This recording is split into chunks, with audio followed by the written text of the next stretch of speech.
السلام علیکم ګرانو دوستانو. د افغانستان کرکټ ملي لوبډلې مشر محمد نبي ساحل استعفا اعلان کړه. دا چې نبي ساحل ولې استعفا اعلان کړه، وجه یې څه وه، د دې تر شا خبرې څه شي دي، د دې په اړه باندې خبر درکوم.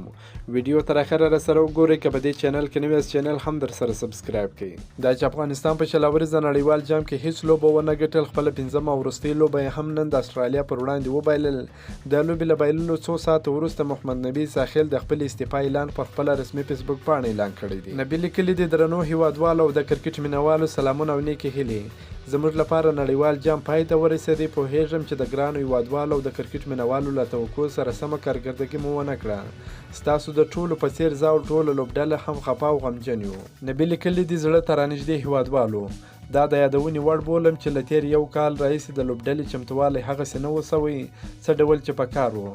د یوه لوبډل مشر په توګه زما پرې اصرار و او نړیوالو سیالیو ته برابرې لوبډلې ته ضرورت و، او ترڅنګ یې وروستي څو سفرونو کې د بورډ د منیجمنټ غوراوي کمیټې او زما په یوه نظر نه اوسېدل هم د ټیم بیلانس ته زیان رسولی و. همدغه راز محمد نبي لیکلی دی: په همدې حساس ټولو ته په درنښت له همدې لحظې د ملي لوبډلې له لوبډل مشرۍ څخه استعفا ورکوم او فقط د یوه عادي لوبغاړي په توګه به خپل کرکټ ته ادامه ورکوم. مننه او درنښت. زنده‌باد افغانستان. دا چې د نبي د دې خبرو تر شا نورې څه خبرې دي، دا به په وروستیو کې روښانه سي او افغان کرکټ بورډ به هم په دې اړه خبر ورکړي. که مو دا ویډیو خوښه سوې درسره لایک کړئ او د خپلو ملګرو سره هم شیر کړئ. که په دې چینل کې نوی یاست چینل هم درسره سبسکرایب کړئ. د نور تازه معلوماتو لپاره هم زموږ سره اوسئ. تر بلې ویډیو پورې د الله په امان.